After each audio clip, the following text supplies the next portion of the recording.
అక్రమాస్తుల కేసులో జగన్ తో పాటు అరెస్ట్ అయిన మోపిదేవి వెంకటరమణ జైలు జీవితం కూడా గడిపారు. ముందు నుంచి దివంగత వయస్కు వీర విధేయుడైన ఆయన ఆ తర్వాత జగన్ తో అత్యంత సన్నిహితంగా మెలిగారు. అందుకే అధికారంలో ఉన్నప్పుడు మోపిదేవి ఓడిపోయినా పిలిచి మరీ మంత్రి పదవి ఇచ్చారు జగన్. ఆ తర్వాత రాజ్యసభకు కూడా పంపారు. అయితే ఓటమి తర్వాత ఒక్కసారిగా వారి మధ్య సంబంధాలు దెబ్బతిన్నాయి. దీంతో మోపిదేవి విధేయత కాస్త అసహనంగా మారింది. ఇంతకీ మోపిదేవి ఒక్కసారిగా జగన్ ను కాదనుకోవటం వెనుక లెక్కలేంటి?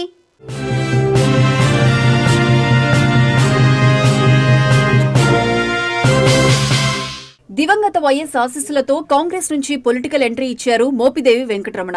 ఉమ్మడి గుంటూరు జిల్లాలో కీలకమైన మత్స్యకార సామాజిక వర్గానికి చెందిన మోపిదేవి కాంగ్రెస్ లో ఒక ముఖ్య నేతగా ఎదిగారు.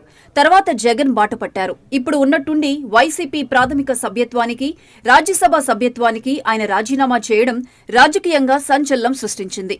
పార్టీల కంటే వైఎస్ కుటుంబానికే విధేయుడిగా ఉంటూ వచ్చారు. జగన్ అక్రమాస్తుల కేసులో అరెస్ట్ కూడా అయ్యారు.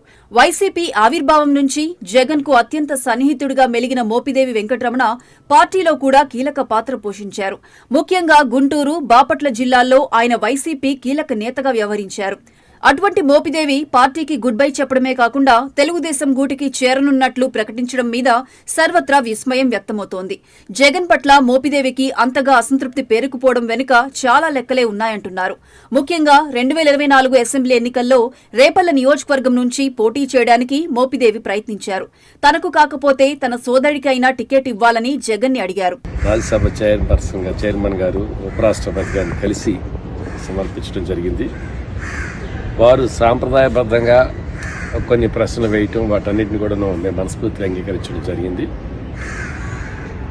తదనంతరం మా రాజకీయ భవిష్యత్తు ఏంటనే దాని మీద మేము సపోర్ట్ చేయడం. అంటే టీడీపీ అనే ఒక ఆలోచన కూడా ఉంది అన్నారు కదా. నేను ఆల్రెడీ చెప్పాను. దీంతో పెద్ద దాపరికం లేదు. దీంట్లో జరుగుతున్న పరిణామాలను బట్టి నిర్ణయం తీసుకోవడం జరుగుతుంది. రాజకీయాల్లో ఇలాంటివైనటువంటి సర్వసాధారణం. డౌట్ నాకు జగన్మోహన్ రెడ్డి గారు 100% నాకు సహకరించారు. దాంట్లో నేను కాదనేది లేదు. కానీ కొన్ని అంశాల్లో, మరి కొన్ని సందర్భాల్లో, కొన్ని పరిస్థితులను బట్టి కొన్ని డిఫరెన్సెస్ వచ్చినాయి కాబట్టి వాటిని దృష్టిలో పెట్టుకుని నేను ఈరోజు ఈ నిర్ణయం తీసుకోవడం జరిగింది. ఎంత అడిగినా జగన్ టికెట్ ఇవ్వలేదు. పైగా ఎన్నికల్లో పార్టీ అభ్యర్థుల ఎంపిక విషయంలో మోపిదేవి మాటను అస్సలు లెక్కలోకి తీసుకోలేదు.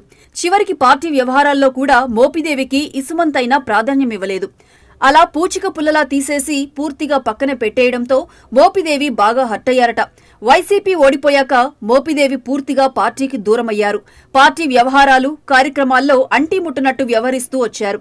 ఇక ఇప్పుడు టీడీపీలో చేరేందుకు పార్టీకే కాకుండా రాజ్యసభ సభ్యత్వానికి కూడా రాజీనామా అంటున్నారు.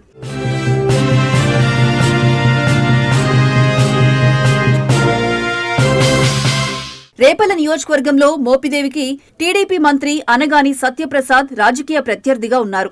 ఇప్పుడు మోపిదేవి టీడీపీలోకి వస్తే ఆ రెండు వర్గాల మధ్య పొసుగుతుందా అన్న అనుమానాలు ఉన్నాయి. అయితే మరో 2 ఏళ్లలో అసెంబ్లీ నియోజకవర్గాల పునర్విభజన జరగాల్సి ఉంది.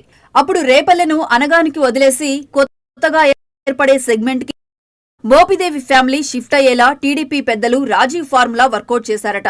ఆ క్రమంలో అనగాని మోపిదేవుల మధ్య సఖ్యత కుదిరిందంటున్నారు.